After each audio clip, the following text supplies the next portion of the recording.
Esta conferencia comenzará a grabarse. Bien, pues vamos a dar comienzo a una nueva sesión de comentarios a las enseñanzas de Set. Y esta vez estamos con el libro Habla Set 3, la naturaleza de la realidad personal. Y estamos en el capítulo segundo, realidad y creencias personales, que puede ser pues de las joyas más importantes que haya en relación a las creencias limitantes y condicionantes y cómo influyen nuestras creencias y nuestras ideas preconcebidas en nuestra experiencia de vida.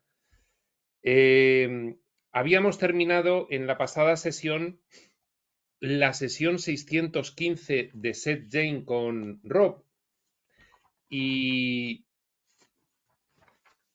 esta era precisamente pues la segunda parte que habíamos hecho o la tercera de este capítulo segundo. Por lo tanto, continuamos con este capítulo segundo y hoy empezamos la sesión 516 de 20 de septiembre de 1972. Y dice así y va a seguir Seth hablándonos. Hoy va a ser una sesión breve porque esta sesión 616, en la que Seth nos va a seguir hablando de las creencias como causa de nuestra manifestación de realidad, va a ser corta porque a mitad de la sesión 616 Seth comenzó el capítulo 3, sugestión, telepatía y conjuntos de creencias, con lo cual esta sesión de hoy será nuestra cortita, correspondiente a la parte de la sesión 616 de Seth Jane con Rob dentro del capítulo 2. Pues bien, sin más preámbulo, comenzamos lectura y comentario y dice así. Buenas noches, reanudemos el dictado, dice Seth. Me doy perfecta cuenta de que muchas de mis afirmaciones contradicen las creencias de quienes aceptan la idea de que la mente consciente es relativamente impotente. Volvemos de nuevo al paradigma científico materialista, según el cual la mente es un fenómeno que se desarrolla íntegramente por causas biológicas y dentro del cerebro físico, aunque por más que lo intente, lógicamente la comunidad científica es absoluta y completamente incapaz de explicar el fenómeno de la consciencia a partir de los postulados físico-biológicos. Entonces, Seth lo que está diciendo es reconociendo que hay mucha gente que le cuesta creer que tu mente consciente sea una herramienta fundamental para dirigir los destinos de tu experiencia física, de tu vida, de lo que te acontece, de lo que te ocurre, de qué dirección toma. Hay mucha gente que cree que su mente es impotente y que todo le sucede desde fuera y que no pueden evitarlo de ninguna de las maneras, y menos cambiando sus creencias. Pero Seth, siendo consciente, pues nos reconoce que es lo que nos ocurre, no solamente en aquella época, 1972. Ahora todavía hay más gente que está en el camino espiritual profundo, de forma expresa, comprometida, intencional, y se va dando cuenta de la influencia como causa generadora de las ideas y creencias de la mente consciente respecto del devenir de la experiencia vital de cada día. Cada vez hay más gente, pero sigue habiendo muchísima gente que vive en el paradigma científico materialista. Esto cambiará en las siguientes décadas y centenas de años, pero hasta entonces, pues somos minoría los que estamos empezando a darnos cuenta, a base de que nos dicen los reveladores insistentemente que esto es así, de que realmente el universo es mental y la mente es causa y todo lo demás es efecto.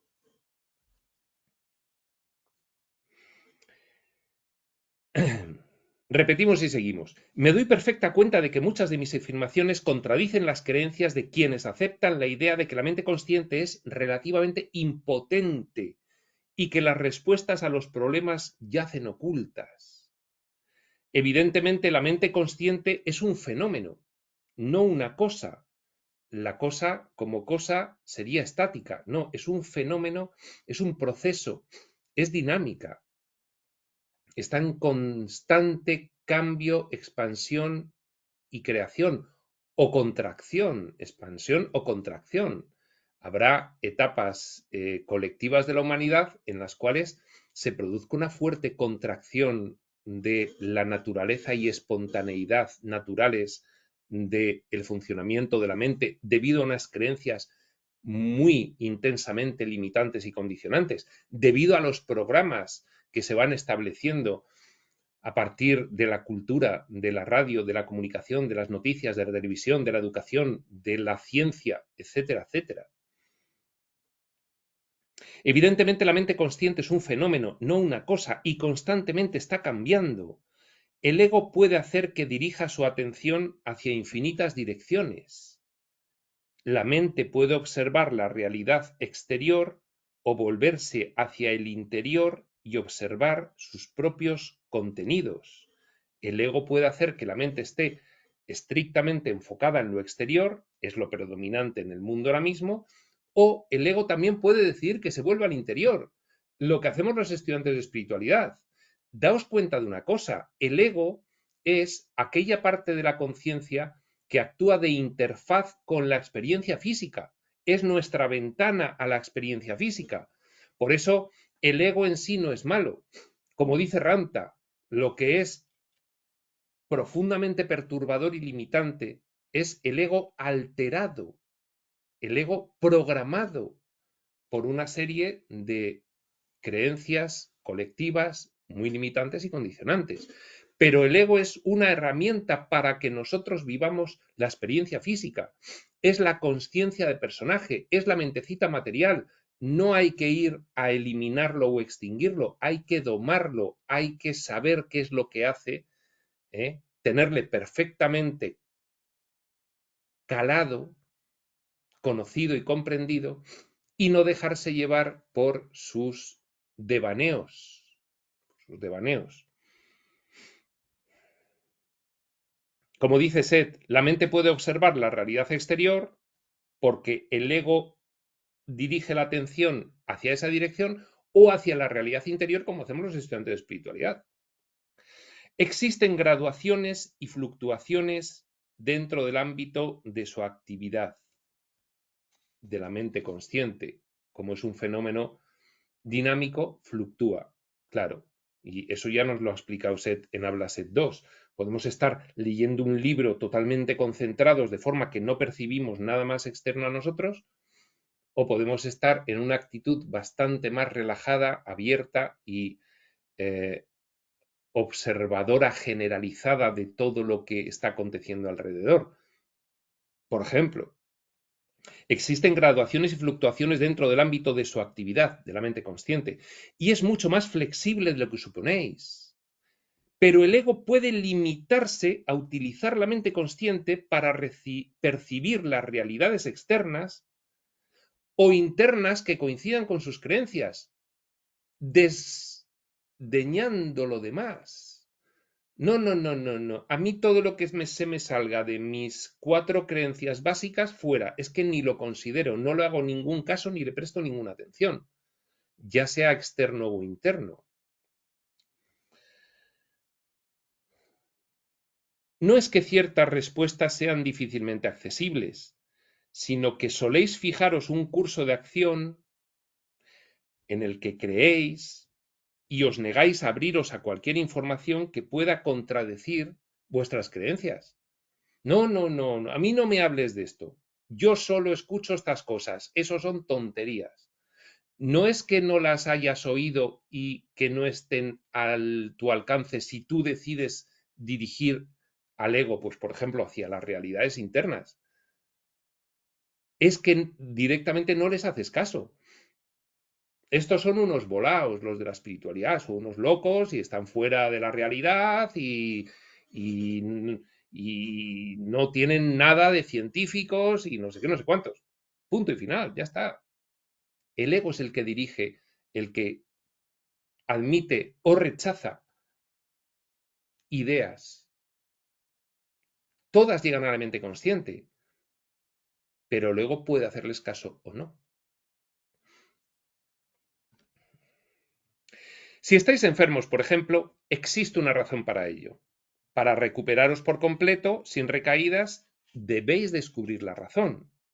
Quizás os desagrade vuestra enfermedad, pero es un camino que habéis escogido. Precisamente, la enfermedad es la señal final sobre el cuerpo físico que el ser interno requiere tu atención de ti para que te des cuenta de algo, porque ha habido otras señales previas que has rechazado o desdeñado. Mientras estéis convencidos de que el camino es necesario, el de la enfermedad, mantendréis los síntomas desde el ser interno. Estos síntomas pueden ser el resultado de una creencia específica o de un conjunto de creencias. Por supuesto, aceptáis estas creencias no como tales, sino como una realidad. Es que ese es el problema. No, no, no, no. A mí me ha venido de fuera un bichito y me ha contagiado. Punto. Y no hay otra cosa. Y por eso, pues hay que, ya sabéis, poner los medios necesarios para que no vengan desde fuera los bichitos y me contagien. Pues que eso es una realidad para mucha gente. Dice Seth, pasa de ser una creencia a considerarse por el ego como una realidad inamovible, con lo cual, pues esa es la realidad que se vive.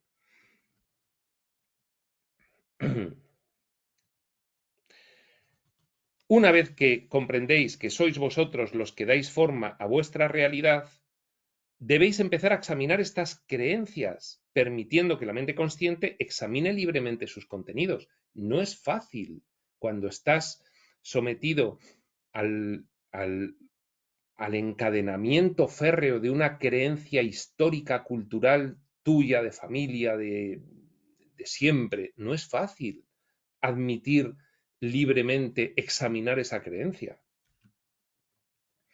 Pero es la única manera. Más adelante hablaremos específicamente sobre la salud y la enfermedad. No obstante, me gustaría comentar algo ahora, y es que a menudo el psicoanálisis no es más que un juego del escondite. ¿En qué mano está? En el cual no asumís la responsabilidad de vuestras acciones ni de vuestra realidad y atribuís la causa fundamental a una parte de la psique oculta en la oscura maraña del pasado. Así pues, os empeñáis en descubrir este secreto, pero no lo buscáis en la mente consciente, ya que estáis convencidos de que todas las respuestas se hallan mucho más enterradas en la psique y de que además vuestra conciencia no puede ayudaros, sino que a menudo os envía mensajes engañosos. Y entonces, con sesiones de psicoanálisis de años y años y años dándole vueltas a ver dónde está la cuestión por la cual tú estás constantemente enfermando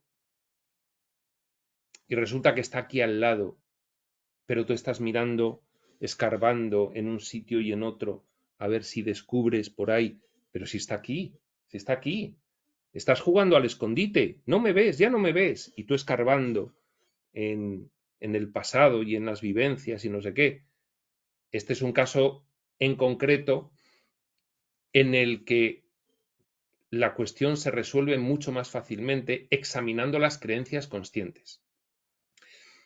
Otra cuestión es que la indagación en el pasado te pueda ayudar a descubrir por qué tienes esta creencia consciente ahora mismo. Esto es diferente, porque entonces el enfoque terapéutico de escarbar en el pasado tiene como finalidad que descubras qué piensas ahora debido a que en algún momento formaste esa creencia y entiendas por qué formaste esa creencia y entiendas que ahora te está condicionando. Cosa diferente es que busques en el pasado no con el fin de ver cómo se formó una determinada creencia, sino con la finalidad de descubrir la creencia misma. Esa la tienes ahora mismo aquí, está al lado tuyo, está en una esquina de tu mente. Tú piensas que es una realidad objetiva del mundo, no es una creencia. Y ahí está el juego del escondite que dice Seth.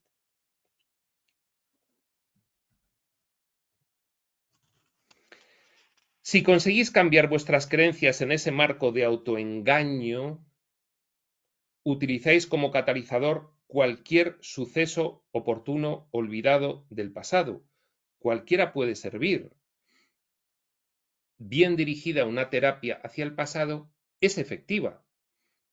Lo que no es efectivo es dirigir una terapia hacia el pasado sin darse cuenta de que lo que tiene que servir esa indagación del pasado es para identificar una creencia presente. No logras identificarla en este momento, ni aunque te lo digan, mira, que tú crees esto, tú dices que no, que esto es la realidad. Bueno, pues bien, vamos al pasado para comprender por qué afianzaste esta creencia hasta el punto de elevarla a la categoría de realidad objetiva, para que puedas empezar a cuestionarla. Sin embargo, las creencias básicas habían estado siempre en vuestra mente consciente, así como las razones de vuestro comportamiento. Lo que sucede es que no habíais examinado sus contenidos con la convicción de que vuestras creencias no tenían por qué corresponderse con la realidad, sino que solo eran vuestra concepción de ella. Y esto sí que es el verdadero juego del escondite. Es decir, si yo creo que algo es objetivamente cierto y real y es así y en este mundo nadie puede discutirlo, y lo elevo a la categoría de realidad y no lo considero una creencia cuestionable, entonces ya me puedo andar buscando, jugando al escondite a mí mismo, a ver dónde está la causa de que yo esté manifestando en mi vida una serie de conflictos y de problemas, que es que provienen de que tú has elevado a la categoría de realidad una creencia y por lo tanto impides cuestionártela. Y ya puedes buscar donde quieras mientras eso no cambie. Un terapeuta que dirija bien la cuestión tiene que llegar a inducir a la persona a cuestionarse cualquier cosa que previamente haya dado por válida hasta elevarla a la categoría de realidad. Porque si no ve que es una creencia que puede cambiarla y de esa manera darse cuenta que su realidad consecuentemente puede cambiar, entonces va a estar siempre condicionado por esa creencia que para él es la realidad de lo que ocurre. A la vez, en el psicoanálisis aprendéis a creer que, puesto que el inconsciente es el origen de dichos oscuros secretos, no puede confiarse en él como fuente de creatividad o inspiración. Entonces, cada vez que aparece una idea, cada vez que te quedas en un estado un poco más meditativo o relajado y aparecen visiones e ideas, fuera, fuera, fuera, fuera, fuera, que eso no trae nada bueno, que eso es el inconsciente. Fuera, fuera, fuera. Bueno, estás bloqueando la comunicación con el ser interno. El ser interno te intenta mandar mensajes y tú fuera, fuera, fuera, fuera. Incluso los niños, cuando de pequeños le cuentan a sus padres sus fantasías y sus historias y sus visiones y sus amigos invisibles, y los padres les dicen, nada, nada, todo eso son tonterías, olvídate, olvídate, olvídate. Estás cercenando la natural comunicación que tiene el niño con su ser interno.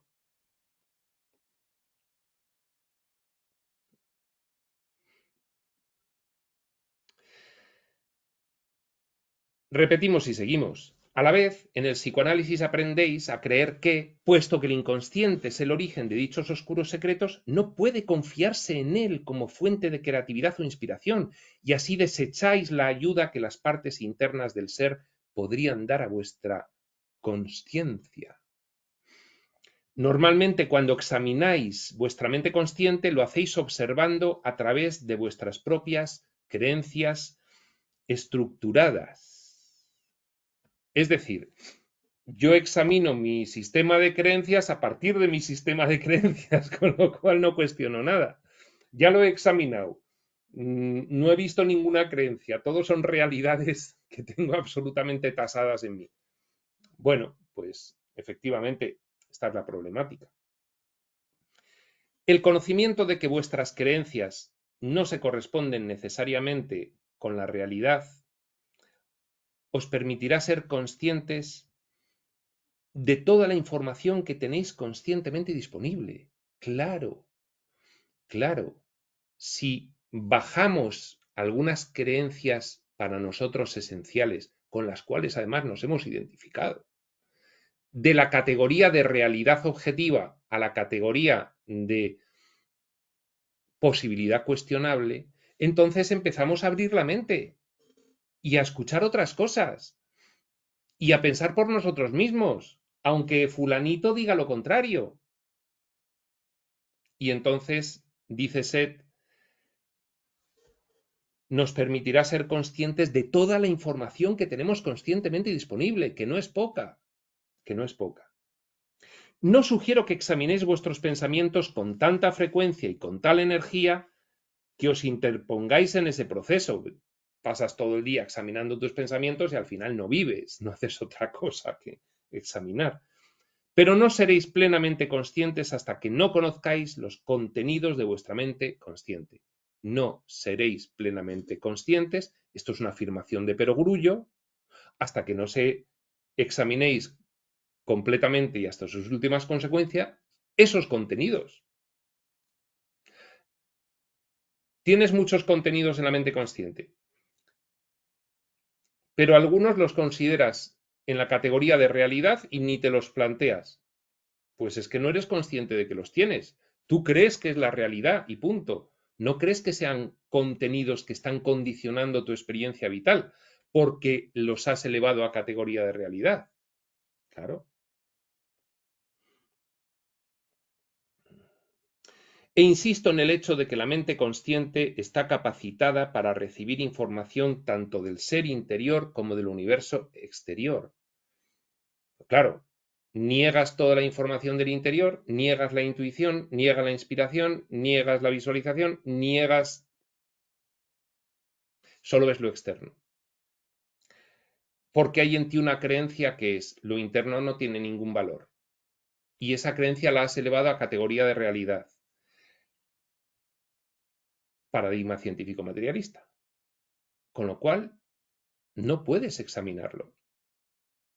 Porque no crees que sean creencias examinables. No, no, no, no. Esto es la realidad. Punto. Aquí existe lo físico y nada más. Y se acabó.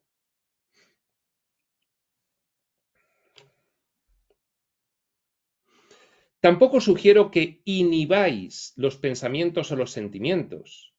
Os pido que seáis conscientes de los que tenéis, que os deis cuenta de que estos forman vuestra realidad. Concentraos en aquellos que darán los resultados que deseáis. Pues bien, muchos pensamientos y emociones, ya sabemos sobre todo en el ámbito de la interpretación ultraortodoxa de las religiones, cómo se prohíben pensamientos y se prohíben sentimientos y se prohíben expresiones y conversaciones y tratar libremente un tema desde un punto de vista, en fin, maduro. Ya sabemos qué ocurre. Dícese, no, no los inhibáis porque entonces los ocultáis de la consciencia. Si esto os resulta difícil, podéis examinar la realidad física en todos sus aspectos. Vale, oye, mira, que yo lo de examinar mis creencias me resulta complicadísimo. Vale, pues mira las consecuencias, mira los efectos de la causa. ¿Cómo es tu vida? ¿Cómo es tu experiencia vital? ¿Es fantástica en todo? ¿O hay aspectos en los cuales es francamente mejorable? Pues donde veas esos aspectos francamente mejorables, ahí hay una creencia causante de que eso esté ocurriendo así. Ya tienes una pista de dónde buscar. Si esto os resulta difícil, podéis examinar la realidad física en todos sus aspectos y comprender que vuestra experiencia y entorno físicos son la materialización de vuestras creencias. Si os rodea una gran energía, salud, un buen trabajo, abundancia, sonrisas en los rostros de las personas que conocéis, podéis dar por seguro que vuestras creencias son beneficiosas. Se están manifestando. Pero si lo que veis es una salud débil, un trabajo sin sentido, escasez, dolor y maldad, podéis suponer que vuestras creencias son defectuosas y empezar a examinarlas. Esto que ha dicho me recuerda a los niveles de conciencia de Ramtha, y esta persona a la que está describiendo, salud débil, trabajo sin sentido, escasez, dolor y maldad, está en el nivel de conciencia 2, dolor y victimismo, que se corresponde directamente con una mentalidad o sistema de pensamiento o de creencias concreto, que es la que le hace tener esa experiencia vital manifestada en su vida.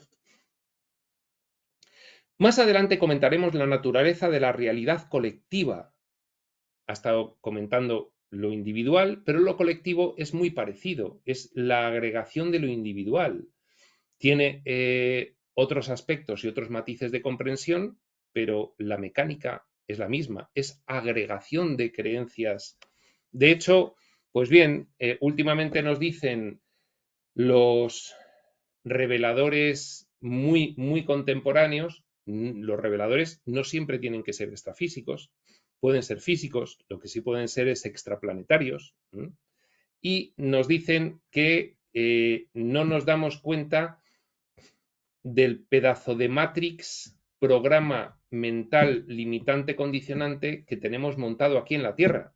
Todos los planetas tienen su Matrix y todas las agrupaciones dimensionales tienen su Matrix y sus programas y sus acuerdos, pero nos vienen a decir cosa que ya nos decían los reveladores extrafísicos.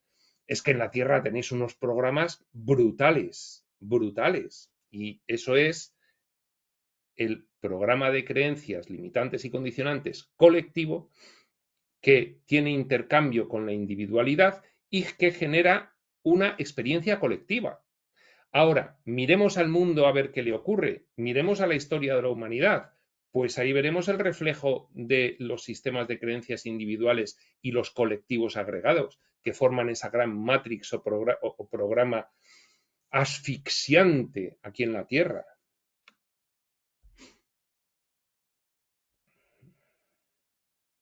El punto principal que quería destacar en este capítulo, dice Seth, es que vuestras creencias conscientes son extremadamente importantes y que no estáis a merced de sucesos o causas que yacen enterradas en vuestra conciencia interna. Ni estamos a merced de eso, ni estamos a merced de los sucesos externos. Estamos a merced de nuestras creencias conscientes. El problema es que las ocultamos porque las elevamos a categoría de realidad indiscutible. Y entonces ahí ya no hay examen que valga. Más adelante comentaremos la naturaleza, esto ya lo hemos dicho. Este es el final del capítulo, dice Seth. Nota de Rob. Durante la pausa que siguió sucedieron varias cosas que trataré de presentar ordenadamente antes de empezar el capítulo 3. Mientras tomábamos un refrigerio, le pregunté a Jane si creía que el comportamiento cada vez más extraño de nuestro gato, Willy, podía ser una reacción a nuestros estados psíquicos. Ya en otra oportunidad habíamos observado algo semejante. A principios de ese mes, Willy había agarrado pulgas que se resistían obstinadamente a cualquier tratamiento. Pasaba las noches enteras fuera, así como la mayor parte del día. También había perdido peso. Nuestro otro gato, Ronnie, siempre pareció ser inmune a nuestras sesiones y seguía comportándose tan sosegadamente como siempre. Le pedí a Jane que Seth nos comentara algo acerca del comportamiento de Willy, si quería, después del dictado. Entonces Jane dijo: «Sabía que me sentía rara esta noche, ahora lo comprendo. Era como haber tenido 3 canales de Seth funcionando todos a la vez. Incluso llegaban de distintas direcciones». Jane señaló su parte superior derecha, mientras se sentaba en su balancín. «Seth me llega desde aquí en lo que respecta a su libro, en este canal». Luego señaló su extremo inferior derecho, y aquí inmediatamente disponible está lo que dice Seth. El inferior derecho es este. Y aquí inmediatamente disponible está lo que dice Seth sobre tú y yo y Willy, y también sobre el cuadro acerca del cual me preguntaste el otro día, que justo has acabado, le decía Jane a Rob. ¿Por qué no volvemos al libro?, sugirió Rob, pensando que esto la ayudaría a controlar la proliferación de canales hasta que pudiéramos aprender su funcionamiento. Habíamos comprobado esa posibilidad a menudo. Bastaba con presenciar la capacidad de Seth para comentar una variedad de temas con los miembros de un grupo, aun cuando fueran desconocidos para Jane. Seth es multidimensional, consciente y puede mantener multicanales de conversación simultáneas. Ahora Jane debía aprender a ser plenamente consciente de los bloques de material que ya están preparados y aguardan dictado. Jane aceptó enseguida mi sugerencia. Nunca me había sentido así antes, comentó, como si hubiera sido programada de antemano. Era como si necesitara 3 laringes para ir diciendo las 3 cosas que Seth iba dictando. Es realmente extraño, porque aún así lo captaba como sonido. Si pudiera hablar 3 veces al mismo tiempo, podría dictar material acabado sobre estos 3 temas. Ahora tengo que captar el canal correcto para hacer que Seth regrese a su libro, y tengo la impresión de que si alguien más viniera aquí ahora y mencionara un tema, también tendría esa información disponible. Cada canal se escucha con suma claridad, no existe ningún tipo de interferencia o filtración entre ellos. Ahora capto otro aquí. Jane señaló su lado izquierdo inferior. Y explica todo esto de lo que estamos hablando. Lanzó una carcajada. Puedes llamarme la emisora Jane. Bien, pues aquí acaban los comentarios de Rob, finales de esta sesión 616. En realidad era finales del capítulo 2, porque esta era una pausa y Seth reanudaba el dictado en esa sesión 616, comenzando el capítulo 3. Nosotros vamos a parar aquí, más que nada por ir cerrando sesiones nuestras justo cuando acaban los capítulos y que no tengamos sesiones nuestras que abarcan 2 capítulos. Y por lo tanto, el capítulo 3 lo veremos en otro momento y eso será cuando tenga que ser. Y hasta entonces, prospector.